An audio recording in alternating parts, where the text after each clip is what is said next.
Routine share कर रही हूँ। और शाम के 6 बजे हैं। आज मैं बना रही हूँ मटर पनीर की सब्ज़ी, तो इसलिए थोड़ा मैं जल्दी आ गई अपनी रसोई में। हस्बैंड जी की फरमाइश आई ऑफिस से कि रात को क्या बना रही है। आज उन्हें ये भी शो करेगी, उन्होंने मुझे जल्दी बता दिया क्योंकि इस चीज़ में प्रिपरेशन में थोड़ा ना टाइम लगता है। और तो मैं बस वही तैयारी कर रही हूँ। पनीर मैंने बना के तैयार कर लिया है, मैंने घर का पनीर बना है अपना।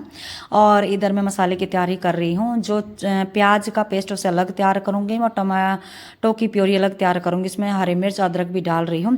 कई बार मैं क्या होता है कि राजमा छोले के लिए कई बार मिक्स पेस्ट भी तैयार कर लेती हूँ, लेकिन आज पनीर अच्छा बनना चाहिए ना, तो इसकी अलग अलग प्योरी मैं तैयार कर लूँगी। और बस ये मैंने कट कर लिया है। Hello everyone, welcome back to my channel. कैसे आप सब अच्छे ही होंगे और हम सब भी अच्छे हैं। और मैं अपना ब्लॉग शुरू कर रही हूँ इवनिंग में, दिन सैटरडे है। देखो प्याज, बहुत तेज़ प्याज है। और जब प्याज उपज जाती है ना पड़ी पड़ी, वो कुछ ना काटने में बहुत ही ज़्यादा तेज़ लगती है आँखों में, और इतना पेन होता है ना, बहुत पेनफुल सा होता है प्याज काटना मेरे लिए तो। क्योंकि जब मैं पहले अपनी सासू माँ के पास रहती थी ना, प्याज काटने का मेरी सासू जी का ही था, वही काटते थे। अगर अब मैं कभी मैं काट भी लेती थी ना, तो मैं खुद बोलती थी कि प्याज मुझे दे दे, मैं काट लूँगी, क्योंकि उनकी आंखों में नहीं लगती थी। तो बस मैं बनाने जा रही हूँ सब्जी, हस्बैंड जी का खाना जाएगा। और आज मैं बना रही हूँ मटर पनीर। पनीर मैंने अपने घर पे ही बनाया, और क्योंकि मैंने पहले भी अपने एक वीडियो में बताया कि पनीर हम ज़्यादातर घर पे बनाती हूँ मैं। हमारा घर का दूध होता है तो काफ़ी अच्छे स्टॉक में होता है, तो मैं पनीर वगैरह घर पे ही बना लेती हूँ। आँखों में दर्द हो रहा है अभी भी, तो मैं कर लेती हूँ अपना काम। और ये यहाँ पर बच्चे खेल रहे हैं अपने टॉय से। कौन सा गेम खेल रहे हो? बर्थडे पार्टी वाला गेम। तो कुछ देर में बच्चों के पास बैठ गई थी और फिर से आ गई मैं अपनी रसोई में। इसको मैं पनीर को जो मैंने कपड़े से और इससे अभी दबा रखा था, तो इसको मैं हटा दूंगी। और इस कपड़े को मैं साथ के साथ पानी में निकाल लूँगी। और जिस कपड़े में बनाती हूँ ना, ये जो दुपट्टा है सच में बहुत अच्छा है। इस पर ना पनीर चिपकता नहीं है। बहुत सा कपड़ा ऐसा होता है कि उस पर चिपक जाता है, और ये कपड़ा बड़ा इजीली साफ़ हो जाता है। और ये काफ़ी बड़ा है दुपट्टा, और मैं इसको कट इसलिए नहीं करती, नहीं तो मैं इसको छोटा भी काट सकती हूँ, वो इसलिए कट नहीं कर सकती। जैसे ना अचार वगैरह के लिए मूली सुखानी हो, गाजर वगैरह कुछ भी सुखाना हो, तो फिर इसको एक साइड में रख के और ऊपर से फिर मैं कवर कर देती हूँ इसको। तो इसलिए फिर मुझे ना बड़े कपड़े की ज़रूरत पड़ती है फिर, और मिलते नहीं, उसमें धूप भी बड़े अच्छे से लगती है। तो उसे वॉश करने के बाद फिर मैं आ गई हूँ सब्जी बनाने के लिए। और बस मैंने कुकर चढ़ा दी, कुकर में डाला है अभी तेल, और एक प्लेट में मैंने थोड़ा सा दालचीनी, जीरा और 2 लौंग, 2-3 काली मिर्च और एक तेज पत्ता, हींग, सबको मैंने इकट्ठा एक प्लेट में रख लिया है। और इधर मैं साथ ही साथ जब तक मेरा तेल गर्म होगा ना, तो मैं आटा भी गूँथ लूँगी। और आटा जो मेरे ताश में है था वो ख़त्म हो चुका था, तो ये मैंने कट्टे से निकालना शुरू किया। और अभी मैंने ताश में इसलिए नहीं डाला क्योंकि ताश को मुझे धोना है, और आज उसमें थोड़ा सा ही था। मैं कहा जब भी खाली हो जाएगा इसको धो के तभी मैं डालूँगी, तो इसलिए मैंने कट्टे से ही निकाला है सीधा। और फिर निकालने के बाद मैं उसे फिर से बंद कर रही हूँ अच्छे से रस्सी के साथ। और ये काम मैं कल करूँगी क्योंकि आज मेरा ताश खाली हो गया है ना। और इधर मेरा तेल हो गया था, तो मैंने वो सूखा मसाला डाल दिया है, और साथ ही जो मैंने प्याज का पेस्ट बना रखा था वो भी मैं उससे डाल दूंगी। और जैसे ही होएगा तब तक मैं आटे को भी मांड लूँगी अपने को। और जो बाकी के ड्राई मसाले हैं ना, जो मैंने टमाटर की प्यूरी बनाई है, उसको मैं उसी में ऐड करूँगी साथ के साथ ही। और तो बस मैं अपनी सब्जी बना लूँगी। और गाइस पता नहीं क्या है, बात करते करते ना मैं भूल जाती हूँ, क्योंकि एक तो ये जो मैंने क्लिप्स ली थी ना 2 दिन पहले की थी। और फिर क्योंकि कई बार ऐसा होता है कि मेरा एडिटिंग करने का टाइम नहीं होता, तो अपलोड करने में फिर देर हो जाती है, तो फिर उसी टाइम की कई बातें मेरे ध्यान से भी निकल जाती है जो मैं वीडियो में नहीं बता पाती हूँ। लेकिन जिस दिन मैं ना मतलब जब भी मैं क्लिप्स लेती रहती हूँ, तो मेरे माइंड में कई बातें होती हैं कि ये मेरी वीडियो में मुझे शेयर करनी है, पर पता नहीं मेरे माइंड से क्यों निकल जाती है। और इधर फिर मुझे ध्यान आता है कि मेरे पास मटर पनीर का मसाला भी है, तो मैं चेक करती हूँ कि ये एक्सपायर तो नहीं हो गया है।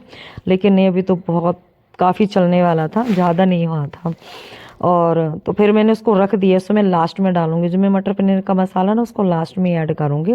और इधर मैंने आटा भी लगा लिया है, तब तक उसकी कनी मरेगी, मतलब सॉफ्ट होगा, हमारे में ऐसे बोलते कि कनी मर जाएगी आटे की, तो वही मेरे मुंह से निकल गया। तो इधर मेरा ये प्याज का जो पेस्ट है वो भी अच्छे से भुन गया है, उसने तेल छोड़ दिया है। तो मैं उसके बाद ही इसमें टमाटर की प्योरी डालूंगी।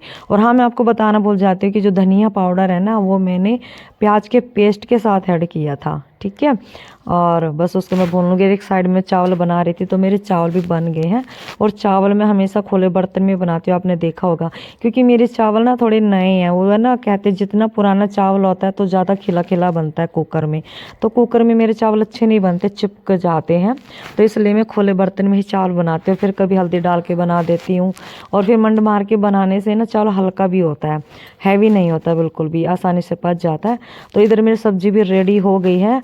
और ना हस्बैंड जी को जिस दिन चावल बनते हैं तो उनको शक्कर भी चाहिए होते है, घी शक्कर, और मेरे डिब्बे में शक्कर हो गई थी ख़त्म, तो मैं साथ के साथ इसमें शक्कर भी डाल लूँगी।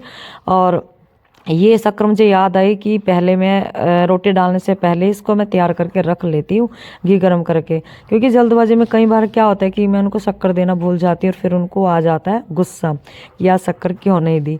तो ये मैंने शक्कर मिक्स करके रख दी है, और साथ ही बस मैं अपनी रोटियाँ भी डाल लूँगी। और इधर मेरा पनीर तैयार हो गया था, तो उसमें डाला मैंने धनिया पाउडर। और हाँ, आपने एक बात आप नोटिस कर रहे होंगे साथ के साथ ही कि मैं जो पनीर है मैं लास्ट में डालती हूँ।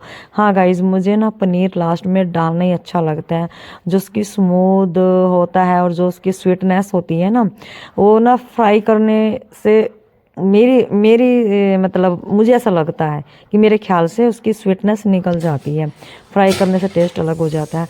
और ये देखो खाना वाना बना दिया और खा भी लिया।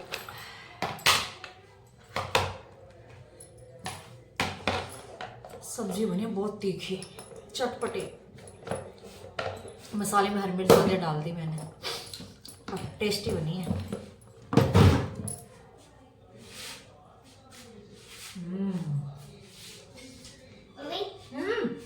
आपने पानी पी लिया? ये पानी मीठा? तो उनका टिफ़िन लगाते ही ना हम सब ने भी खाना खा लिया था। और खाना सच में बहुत तीखा बना था, मतलब टेस्टी भी बना था, और कानों से सीटी भी निकल रही थी, इतनी मिर्च मुझसे ढल गई थी आज पनीर में। पर हस्बैंड जी का कॉल भी आ गया था कि खाना बहुत अच्छा बना है बाद में। और इधर मेरी नीवी की पैंट लूज़ हो रही है, थोड़ी सी निकल गई है, क्योंकि स्वेटर निकाल देती है ना, मैं थोड़ा स्वेटर में सेट करके फिक्स कर देती हूँ, लेकिन वो स्वेटर निकल गया तो पैंट थोड़ी लूज़ तो है ही और निकल जाती है। तो बस जो मेरे खाना बचा हुआ था उसको मैं डिब्बे में डाल के रख लूँगी फ्रिज में। और इधर मैं अपनी क्लीनिंग कर लूँगी किचन के। और बस जब हमने खाना वाना खाया, टिफ़िन पैक किया, तो मैंने शूट नहीं किया। एक तो ना बहुत थक जाती हूँ और फिर उसमें थोड़ा टाइम भी एक्स्ट्रा लगता है, और बहुत देर हो चुकी थी। उधर बेटा मुझसे कुछ अपने वेट लॉस की बातें कर रहा था कि आज मैंने वेट वगैरह किया, बहुत कम बता रहा था, पर मैं उसकी सुन रही थी, मुझे बिलीव तो नहीं हो रहा था। बस इधर मैं अपना व्लॉग करती हूँ ख़त्म, मिलते हैं नेक्स्ट व्लॉग में। अगर आपने मेरे चैनल सब्सक्राइब नहीं किया तो कर लीजिए, लाइक कमेंट शेयर करना ना भूले। और हाँ, मैं तो बोलना ही भूल जाती हूँ कि बेल आइकन को प्रेस करना ना भूले, जिससे मेरे आने वाली वीडियो की हर नोटिफिकेशन आपको मिलती रहे। Bye bye.